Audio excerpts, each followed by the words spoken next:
ओम नमः सिद्धेभ्य। नमो नमः सत्तुहितंकराय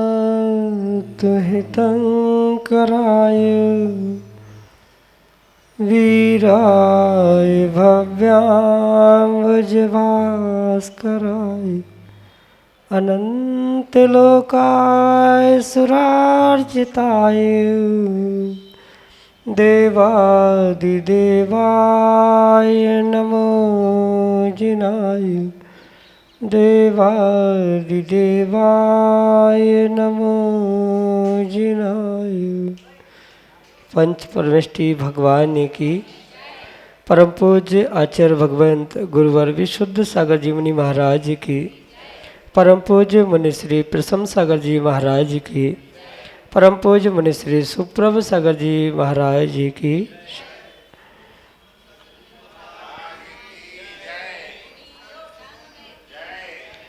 समीचीन विकल्पों का सम्यक समाधान। सम्यक ज्ञान की ऐसी वह अलौकिक विधा जिसके माध्यम से हम सभी अपने ज्ञान को सम्यक बनाने का पुरुषार्थ करते हैं और वही सम्यक ज्ञान हमारे आत्मा के कल्याण के लिए कार्यकारी उपाय है। ऐसे आत्म कल्याण की वह अनूठी विधा समीचीन विकल्पों का सम्यक समाधान जो कि अल्प समय में ही ऊंचाइयों के शिखर को प्राप्त कर रहा है। प्रारंभ करते हैं उस सम्यक समाधान को और आज के पहले विकल्प के लिए आष्टा मध्य प्रदेश से डॉक्टर मगन जैन, श्रीमती चंदा जैन महाराज श्री के श्री चरणों में कोटि कोटि नमस्ते निवेदित करते हुए अपना समीचीन विकल्प रख रहे हैं कि महाराज जी महाव्रती के उत्तर गुणों का स्वरूप क्या है, क्या मुनिराज को इनका पालन करना अनिवार्य है। हमारे समीचीन विकल्प का सम्यक समाधान करने की अनुकंपा करें। नमोस्तु महाराज जी, नमोस्तु। ओम नमः सिद्धम। परम पूज्य आचार्य भगवान गुरुवर विशुद्ध सागर जी महाराज जी की, परम पूज्य श्रवण मुनि प्रशम सागर जी महाराज जी की।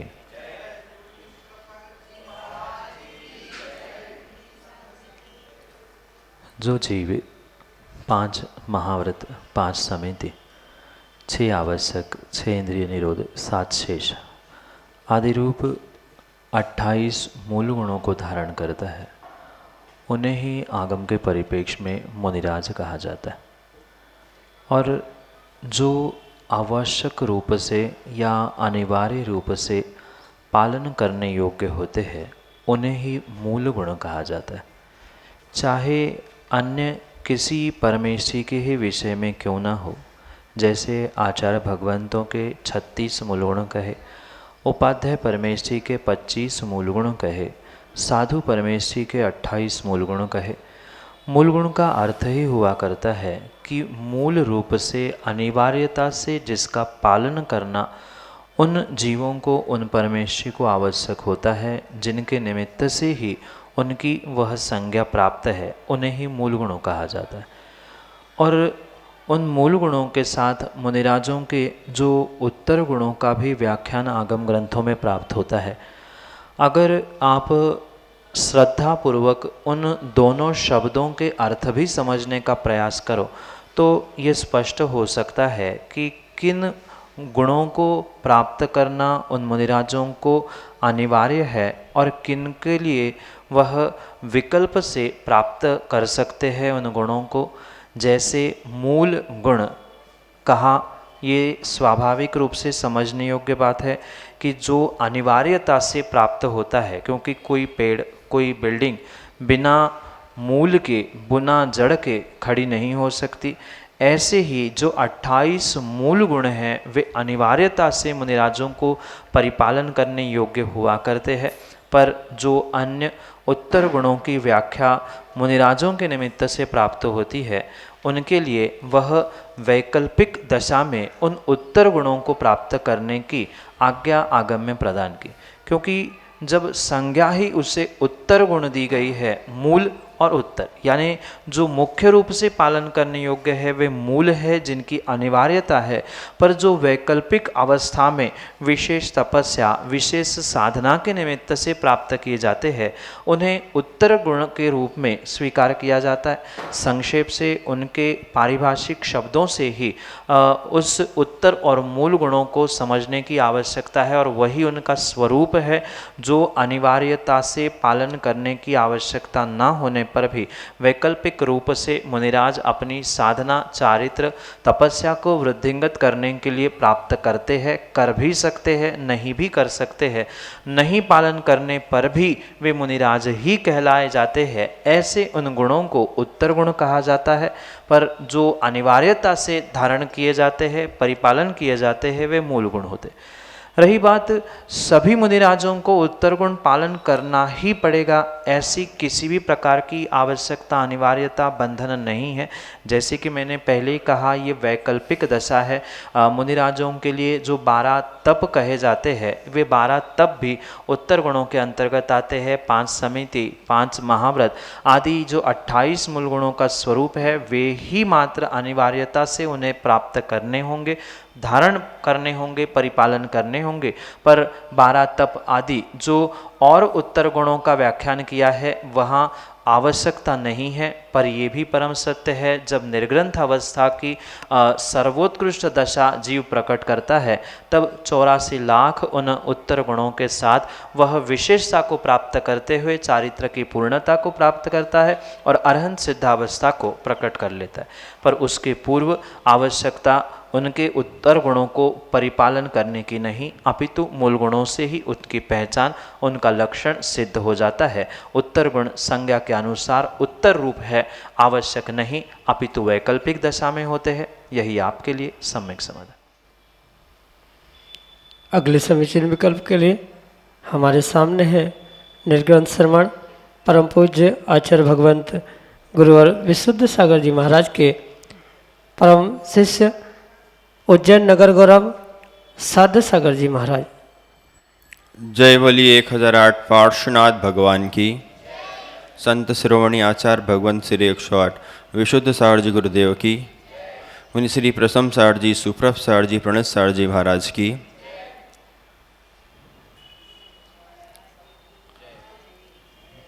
जैसा कि हम सभी लोग मुनि श्री 108 सुप्रभ सागर जी महाराज जी के द्वारा दिए गए सम्यक समाधान का लाभ यहाँ ले रहे हैं, उसी श्रृंखला में मेरे मन में भी एक विशेष जिज्ञासा, क्योंकि ज्येष्ठों से ही ज्ञान का सागर अपनी ओर खींचा चला आता है, तो ज्येष्ठों से निवेदन करके हम इस जिज्ञासा का समाधान करेंगे। तो मुनिश्री से मैं जिज्ञासा का समाधान पूछना चाहूँगा कि मुनिश्री अपने जैनागम में मंत्र और मंत्र साधना का क्या विशेष महत्व है और इसको किस प्रकार से व्यवस्थित रूप से योगी लोग किया करते हैं। नमोस्तु महाराज जी। जैनागम में हमारे पूर्वाचार्यों ने बहुत सारी ऐसी विधाएं बताई है जिसके माध्यम से जीव अनेकानेक सिद्धि को प्राप्त कर सकता है। उसमें से मंत्र, तंत्र, यंत्र आदि अनेक प्रकार हमें पूर्वाचार्यों ने प्रदान किए। उसमें से मंत्र एक ऐसी शक्ति, ऐसी वर्गणा और ऐसी विशेष साधना है जिसके माध्यम से एक पाषाण भी परमात्मा बन जाता। शायद सभी जीवों ने यह देखा ही है कि एक अरिहंत की आकार की प्रतिमा मात्र गुरु के मुखारविंद से मंत्रों के माध्यम से संस्कारित होते हुए परमात्मा बनती है। एक श्रावक भी, एक ब्रह्मचारी भी निर्ग्रंथ गुरु के सन्निधि, सानिध्य और मंत्रों के संस्कारों के माध्यम से ही पूर्ण रूप से निर्ग्रंथ अवस्था को प्राप्त करता है। मात्र इतना ही नहीं, अपितु इन मंत्रों का इतना विशेष महत्व हमारे आगम ग्रंथों में लिखा है, जिनको शायद बहुत सारे एकांतवादियों ने नहीं समझा। इसलिए मंत्र, तंत्र, यंत्र आदि की साधना करने वाले जीवों को वे बहुत सहजता से मिथ्या दृष्टि कहते हुए आगम का अवर्णवाद करते। पर मंत्र कब, कहाँ, कैसे, किस प्रकार से, किसकी कैसी योग्यता है, ये सब कुछ तय करने की शक्ति किसी गुरु के ही पास हुआ करती है। क्योंकि आगम ग्रंथों में बहुत सारे ऐसे मंत्र लिखे हैं और स्वाभाविक रूप से, सहजता से वर्तमान में भी अनेक स्थानों में वे उपलब्ध होते हैं। पर उनको किस प्रकार से, किस विधि से कौन कर सकता है, कौन नहीं कर सकता है, किसके क्या करने से उसको उसका क्या फल मिलता है, ये पूर्ण रूप से एक निर्ग्रंथ गुरु के मार्गदर्शन के साथ ही श्रावकों को प्राप्त करने की आवश्यकता है। और मैं तो कहता हूँ कि जो इस मंत्र तंत्र आदि का निषेध करते हैं, वे शायद अभी जैनागम को और जैनागम के अनेक विधाओं को पूर्णता से समझ नहीं पा रहे। चाहे वह वर्तमान के परमात्मा के मंदिर हो, चाहे निर्ग्रंथ हो, या एक श्रावक जो जैन कुल में जन्म कर जैन बन रहा है, वो भी मात्र मंत्रों के ही माध्यम से बनता है। भले ही वे अन्य कोई मंत्र जाने अथवा ना जाने, पर जितने जीव उन नमोकार मंत्र का भी आराधन करते हैं, उसकी साधना करते हैं, वे भी अपने आप को मंत्रवादी ही समझे। इसलिए मंत्र की साधना करना, मंत्रों की आराधना करना, मंत्रों की सिद्धि करना, ये किसी भी मिथ्यात्व का लक्षण नहीं है, अपितु ये गुरु के मार्गदर्शन के अनुसार ही उनकी विशेष साधना करनी होगी। जैसे द्रव्य संग्रह में भी आचार्य भगवान नेमिचंद सिद्धांतदेव ने स्पष्ट रूप से कहा है कि 2, 3, 5, 1 आदि अनेक जो सामान्य मंत्र है उसको तो आप स्वयं से पढ़ सकते हो, पर अन्य जो भी विशेष मंत्र है उनकी गुरु की आज्ञा, गुरु के मार्गदर्शन के अनुसार आप साधना करोगे तो नियम से उसकी सिद्धि प्रत्येक जीव प्राप्त कर सकता है। बिना मंत्र साधना के कोई भी जैन मुनि इस धरा पर होता ही नहीं। वो बना है तो मंत्रों से बना है, और बिना मंत्रों की साधना से वो अपने चारित्र को, अपने उन मूल गुणों को भी पूर्णता से प्राप्त नहीं करता। इसलिए उसकी साधना बहुत विवेकपूर्वक और बहुत सोच समझकर करने की आवश्यकता है, क्योंकि नाना प्रकार के जो मंत्र आगम ग्रंथों में लिखे हैं उसको कब किस प्रकार से करना, उसकी साधना करने से किस जीव को कैसा फल मिलेगा, उसकी शक्ति क्या है, वह शायद गुरु ही जानते हैं। इसलिए गुरु के मार्गदर्शन के अनुसार अगर प्रत्येक जीव इस मंत्रों की साधना करे तो पंचम काल में भी उसकी सिद्धि उसे अवश्य ही प्रकट हो सकती है। भले ही पंचम काल में कोई रिद्धि नहीं है, पर इन मंत्रों के, यंत्रों के और तंत्रों के माध्यम से बहुत सारी सिद्धि जीव वर्तमान में कर सकता है, और उसे प्राप्त करना किसी भी प्रकार से दोषपूर्ण नहीं है, मिथ्यात्व का कारण नहीं है। अगर वह मात्र आत्मरक्षा और धर्म रक्षा के लिए किया जा रहा है तो अन्यथा उन्हीं मंत्रों का, उन्हीं तंत्र यंत्र आदि का प्रयोग अपनी उपजीविका चलाने के लिए कोई श्रावक, कोई त्यागी व्रती भी करता है तो उसका अवश्य रूप से आगम में निषेध है। पर आत्मरक्षा और धर्म रक्षा आदि करने के लिए इन साधनों का, इन साधनाओं का उपयोग करने में कहीं भी दोष नहीं है। अनेकानेक प्रकार से पूर्वाचार्यों के पुराण ग्रंथों में भी आपने शायद पढ़ा होगा, सुना होगा कि वहाँ पर भी मुनिराजों के पास पहुँचकर बहुत सारे राजा, रानी और बहुत सारे श्रावकों ने उस मंत्र यंत्र आदि के प्रयोग से धर्म की महती प्रभावना की है। तो धर्म की प्रभावना करने के लिए, धर्म की रक्षा करने के लिए, आत्मरक्षा करने के लिए ऐसी साधना करने में किसी भी प्रकार से दोष नहीं है। पर साधना करते समय स्वयं की शक्ति, गुरु का आशीर्वाद, गुरु का मार्गदर्शन, इन सब का विवेक रखते ही कार्य करने से उन मंत्रों की सिद्धि भी हर जीव को हो सकती है। यही आपके लिए सम्यक समाधान। श्रीमती अंजू एम के जैन, उज्जैन, मध्य प्रदेश से अगले समय शुरू करें। सत नमन। गुरुदेव, मेरी शंका है कि हमारे मम्मी पापा और हमारे बच्चों के विचारों में बहुत अंतर होता है। तो उन दोनों के विचारों के मध्य हम जो हैं माता पिता, वो कैसे समन्वय बना के चलें कि हम दोनों की बात को मान सकें और उनके विचारों का मान रख सकें। मेरी शंका का समाधान, सम्यक समाधान कीजिए। माँ, गृहस्थी का नाम ही समन्वय बनाना है। जहाँ समन्वय नहीं है वहाँ किसी भी प्रकार से गृहस्थी सुस्थित अवस्था में नहीं चल सकती। कभी माता पिताओं की बात स्वीकार करते हुए तो कभी बेटों बेटियों को सम्मान देते हुए उनकी बात को स्वीकार करते हुए आपको उन दोनों में सेतु बनने का कार्य करने की आवश्यकता है। क्योंकि माना कि दोनों की विचारधारा जनरेशन गैप के निमित्त से बहुत ज़मीन आसमान के निमित्त से अंतर हो सकता है, इसमें कोई दुराह नहीं है। पर माता पिता एक ऐसे सेतु होते हैं कि जो दादा दादी और पोता पोती इन दोनों को बहुत अच्छे तरीके से चाहे तो संबंधित कर सकते हैं, जोड़ सकते हैं, या चाहे तो उनको बहुत अलग अलग दिशाओं में भी भाग सकते। मैं पुनः इस बात को दोहराना चाहता हूँ कि ये परम सत्य है कि दोनों की विचारधाराओं में ज़मीन आसमान का अंतर होगा, पर दोनों को संभालने का कर्तव्य उन माता पिताओं का जो कि मध्य में सेतु का काम करते।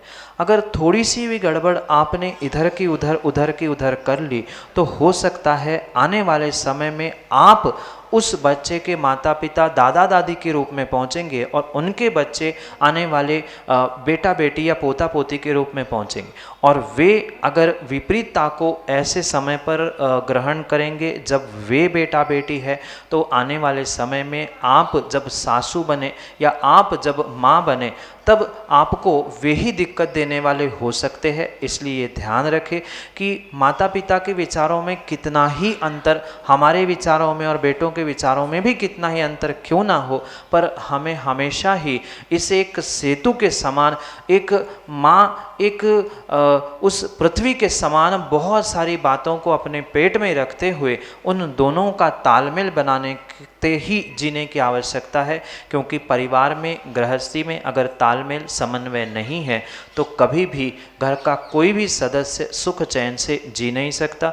और शायद वे मध्य की ही कड़ी ऐसी होती है जो आगे की भी और पीछे की भी, यानी कल और कल को जोड़ने के लिए आज ही काम में आता है। जितना आज अच्छा होगा उतना बीता हुआ कल दादा दादी रूप और आने वाला कल वह बेटे बेटी रूप आपके समन्वय से, आपके मध्य की कड़ी से, आपकी महती भूमिका से ही विशेषता को प्राप्त हो सकता है। भले ही मध्य की कड़ी को बहुत सारे परिश्रम करने पड़े, बहुत सारी कठिनाइयों का सामना करे, पर आज ये परम सत्य है, आज सोने ने अगर उष्णता और बहुत सारे घाव नहीं सहन किए होते तो शायद आने वाले समय में वह सोना भी अलंकार गहना के रूप में कहीं बाजार में बिक नहीं सकता। इसे ही हम अपने कर्मोदय के रूप में या अनादि के संबंध के रूप में स्वीकार करते हुए सहजता से देखो, जानो और जाने दो, इस सूत्र को समझते हुए अपने आप को ही इन दोनों का बैलेंस बनाने वाला सेतु मानते हुए कठोर निर्णय के साथ जीवन को अच्छा करने का प्रयास करें। क्योंकि आज खराब हुआ तो कल भी टूट जाएगा और कल भी टूट जाएगा। दोनों कल को संभालने के लिए आज को मजबूत होना पड़ेगा। यही आपके लिए सम्यक समझ। निर्मला सेठी, उज्जैन, मध्य प्रदेश से अगले समीचन विकल्प की। महाराज श्री, मेरी एक जिज्ञासा है कि मैं सम्यक दर्शन में चल मल अगाध दोष कैसे लगते हैं, किस प्रकार लगते हैं? क्षोक्षमिक सम्यक दर्शन के निमित्त से जब सम्यक प्रवृत्ति आदि का उदय हुआ करता है तब ये चल मल अगाढ़ आदि दोष प्राप्त होते। जैसे कई मंदिरों में देखने में आता है, किसी एक परिवार के द्वारा या किसी एक व्यक्ति के द्वारा भगवान की प्रतिमा, वेदी, मंदिर आदि बनाया जाता। ऐसे समय पर जब उस मंदिर को, वेदी को, भगवान को अपना कहना, ये तो भगवान मेरे हैं, हमारे हैं, इतना ही नहीं, अपितु शांतिनाथ भगवान शांति देते हैं, शीतलता देने वाले शीतलनाथ है, शनि अरिष्ट मुनि सुव्रतनाथ है, आदि आदि जो इन भगवंतों में भेदभाव किया जा रहा है, यही चल मल दोष के रूप में स्वीकार किया जाता है। और जैसे कोई वृद्ध व्यक्ति लाठी टेकते हुए चलता है और इतनी कमजोरी उसके शरीर में आ चुकी है कि कब वह लाठी छूट जाए, कब वह गिर जाए, भरोसा नहीं, ऐसा जो अगाढ़ यानी चलायमान होने वाला, सम्यक से डिगाने वाला जो दोष है, उसे अगाढ़ दोष कहा जाता है। ये पूर्ण रूप से सम्यक दर्शन के दोष होने के कारण से इससे बचने का ही प्रयास करना होगा। सामान्य रूप से यही समझे कि ये भगवान मेरे, ये वेदी मेरी, ये हमें शांति देते हैं, ये चिंतामणि है, आदि आदि रूप उनमें बांटना और उस सम्यक से च्युत होने की जहाँ संभावना होती है, ऐसे इन तीनों दोषों को चलमल अगाढ़ के रूप में स्वीकार किया जाता है। यही आपके लिए सम्यक समझ। विजया जैन, उज्जैन मध्य प्रदेश से अगले समीचीन विकल्प। उन मार्ग पर जाते हुए मन को आत्मा में स्थिर करना स्थिरीकरण है। इसको किस प्रकार करना चाहिए, मेरी शंका का सम्यक समाधान कीजिए। मन बड़ा चंचल हुआ करता है और स्वाभाविक रूप से जैसे पानी की परिणति होती है, जल की परिणति होती है, नीचे की ओर गमन करना, बिल्कुल मन की भी प्रवृत्ति वैसी ही हुआ करती। पानी को, जल को ऊपर चढ़ाने के लिए पुरुषार्थ करना पड़ता है, टिल्लू पंप आदि लगाना पड़ता है, पर ऊपर से नीचे छोड़ने के लिए, पानी के लिए कोई मेहनत नहीं पड़ती। बिल्कुल मन के परिणामों की, विचारों धाराओं की भी यही परिणति होती है। जब उन्मार्ग से बचाते हुए मन को किसी उत्कृष्ट मार्ग पर लगाना है तो जीव को, आत्मा को अथक पुरुषार्थ करने की आवश्यक, पर सहजता से विषय कषाय रूपी उन्मार्ग पर मन का फिसलना, ये स्वाभाविक रूप से कथनचित कर्मों के निमित्त से, कथनचित जानते हुए भी जीव करते हुए देखने में आता। ऐसे समय पर आत्मा में स्थिर करने के लिए या उन्मार्ग से दूर होने के लिए जो जीव विशेष पुरुषार्थ करना चाहता है, शायद वह पुरुषार्थ को जीव आज तक प्राप्त नहीं हुआ और यही कारण है जिस कारण से वह अनादि से उस उन्मार्ग में भटक रहा है। इसके लिए सबसे पहले तो स्थितिकरण को प्राप्त करने के लिए जीव को ये समझने की आवश्यकता है कि मेरा मन उन्मार्ग में जा रहा है, क्योंकि अधिकांश जीवों को ये बोध ही नहीं होता कि मेरा मन उन्मार्ग में जा रहा है कि उत्कृष्ट मार्ग में जा रहा है। ये निर्णय करना सबसे पहले कठोर या गहरी बात हो सकती है कि मेरी विचारधारा, मेरा मन, मेरा चिंतन उन्मार्ग की ओर जा रहा है। ये जो जीव जानता है वो ही अपने मन का स्थितिकरण कथनचित कर सकता है। जो जानता ही नहीं है कि विषय कषायों का चिंतन करना, भोगों के बारे में, धन के बारे में, किसी के राग द्वेष के बारे में सोचना, ये उन्मार्ग है, ये जब तक नहीं समझेगा तब तक उन्मार्ग से बचने का पुरुषार्थ नहीं होगा। और जब ये जीव समझेगा कि ये मेरे लिए उन्मार्ग है, इसे मुझे छोड़ना है, तभी जाकर उसका दूसरा जो एंड है, यानी उस मार्ग का दूसरा जो स्थान है, दूसरा जो रास्ता है, वहाँ तक वह अवश्य ही पहुँच सकता है, अन्यथा नहीं। पुरुषार्थ करने के लिए तो अनेक निमित्त हो सकते हैं। उन्मार्ग के चिंतन से बचाने के लिए मन को स्वाध्याय में लगाया जा सकता है, ध्यान में लगाया जा सकता है, और भी ऐसे साधन हैं जैसे कि पूजन पाठ है, धर्मोपदेश सुनना है। ऐसे समय समय पर उन आवश्यकों को प्राप्त करना, क्योंकि शावकों के जो 6 आवश्यक कहे, ये शायद इसीलिए कहे हैं कि मन की जो आकुल व्याकुल परिणति हो रही है उसे उन्मार्ग से हटाते हुए पुनः खींचते हुए उसकी फिसलन स्वाभाविक होने पर भी पुनः उसे खींच कर लाना। नहीं, मैं गलत स्थान पे जा रहा हूँ, पुनः स्वाध्याय करो, पुनः स्वाध्याय में मन नहीं लगा, वहाँ से उन्मार्ग में गए, चलो गुरु के दर्शन कराए, वहाँ से उन्मार्ग में गए, प्रभु की पूजा कर ले। ऐसे 6 आवश्यकों को प्राप्त करते हुए आप अपनी आत्मा में मन के स्थितिकरण को अवश्य ही प्राप्त कर सकते हैं। यही आपके लिए सम्यक समाधान। श्रीमती शोभा कासलीवाल, उज्जैन मध्य प्रदेश से अगले समीचीन में। श्री के चरणों में त्रय बार नमोस्तु नमोस्तु नमोस्तु। महाराज श्री, मेरी जिज्ञासा ये है कि जैसे हमारे शास्त्रों में बताया गया है विदेह क्षेत्र है, 2 सूर्य है, 2 चंद्रमा है, हमें तो इस पर पूरा श्रद्धा नहीं, लेकिन आज तक ये विज्ञान सिद्ध नहीं कर पाया। हम बच्चों से भी ऐसा कहते हैं तो बच्चे कहते हैं जब विज्ञान ही सिद्ध नहीं कर पाया तो आपके शास्त्रों में लिखा हुआ सत्य कैसे हो सकता है। बच्चे इस पर श्रद्धा नहीं करते हैं, उन्हें कैसे इनके ऊपर श्रद्धा दिलाई जाए इसका। माँ, सबसे पहले बच्चों को ये समझाने की आवश्यकता है कि मात्र प्रत्यक्ष ही प्रमाण नहीं होता, अपितु कुछ परोक्ष प्रमाण भी होता है। मात्र आँखों देखा ही सत्य नहीं होता, जो आँखों से नहीं दिखता वो भी कभी कभार सत्य हो सकता है।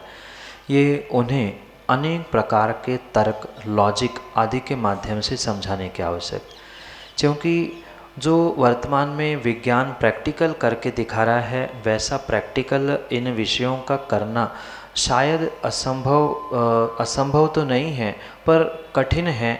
ऐसे भी कुछ वर्तमान में यूट्यूब आदि के माध्यम से प्रयास किए जा रहे हैं कि जिसमें इन 2 सूर्य, 2 चंद्रमा आदि को दिखाते हुए उनके परिभ्रमण आदि का सिद्धांत भी बताया जा रहा है।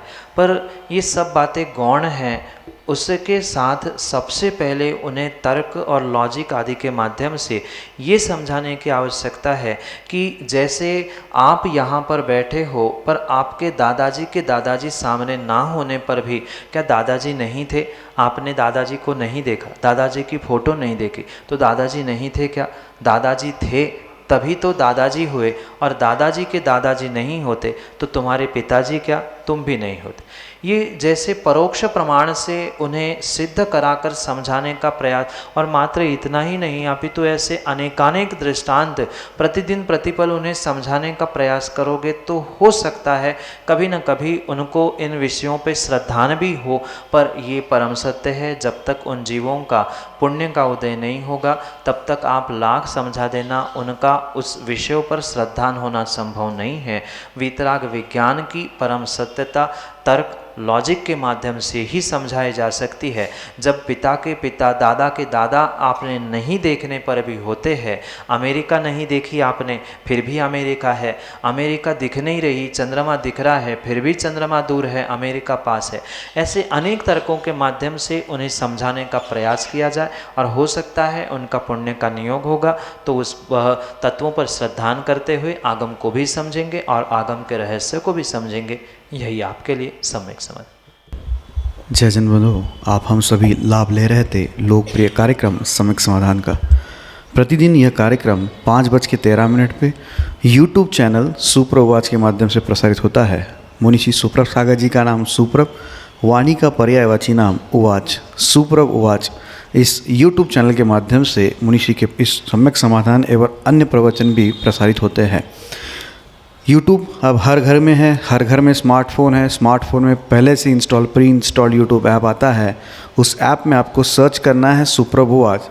चैनल को सब्सक्राइब करें, बेल आइकन को प्रेस करें ताकि जो भी नोटिफिकेशन है, जो भी कार्यक्रम है, लाइव का प्रोग्राम्स है, उसका नोटिफिकेशन आपके स्मार्टफ़ोन पे आपके हाथ में आ जाए। आपको याद रखने की ज़रूरत नहीं रहेगी। स्मार्टफ़ोन का उपयोग अपन ऐसा भी कर सकते हैं। प्रतिदिन ठीक शाम को 7:40 पे जिनवार टीवी के माध्यम से मुनिषी के प्रवचन प्रसारित होते हैं। आप सब लोग घर बैठे मुनिषी के वाणी का लाभ ठीक शाम को 7:40 पे जिनवार टीवी के माध्यम से ले सकते हैं। यहाँ साक्षात उपस्थित होकर मुनिषी के मुखारविंद से आप सब लोग अपने समीचीन विकल्प का सम्यक समाधान प्राप्त कर ही सकते हैं। इसके अलावा अगर आप किसी कारणवश यहाँ नहीं पहुँच सकते तो हमारे व्हाट्सएप के नंबर, जीमेल के माध्यम से आप अपने विकल्प हम तक पहुंचा सकते हैं। आप हमारा व्हाट्सएप का नंबर नोट डाउन करें। नीचे मोबाइल पे जब आप यूट्यूब के माध्यम से देखते हैं तो नीचे पट्टी पे स्क्रॉल पे नंबर फ्लैश होता है। आप उसके माध्यम से भी हमारा नंबर नोट डाउन कर सकते हैं, या आपकी सुविधा के लिए मैं नंबर यहाँ रिपीट करता हूँ 8707548811।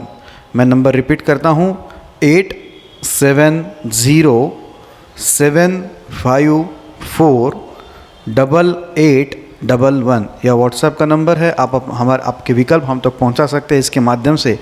अगर किसी को टाइपिंग में प्रॉब्लम हो तो आप कागज़ पेन लेके अपना विकल्प अपना शहर का नाम और अपना नाम लिख के उस कागज़ का फ़ोटो हम तक पहुंचाए, उस विकल्प को एकत्रित करके मुनीष तक पहुंचाया जाएगा और उस विकल्प का सम्यक समाधान हम सभी लोग प्राप्त करेंगे। व्हाट्सएप पे एक ऑडियो मैसेज का भी फीचर होता है, माइक का एक बटन होता है, उसको दबा के आप अपने ऑडियो के माध्यम से अपनी खुद की आवाज़ से अपना विकल्प हम तक पहुंचा सकते हो। उसी आवाज़ को कार्यक्रम के बीच में सम्मिलित करते हुए मुनीषी के मुखारविंद से हम सभी लोग अपने विकल्प का सम्यक समाधान प्राप्त करेंगे। आज इतना ही। मुनीषी के चरणों में कोटिशा नमोस्तु करते हुए आज के इस कार्यक्रम को यहीं पे विराम देते हैं। नमोस्तु नमोस्तु नमोस्तु।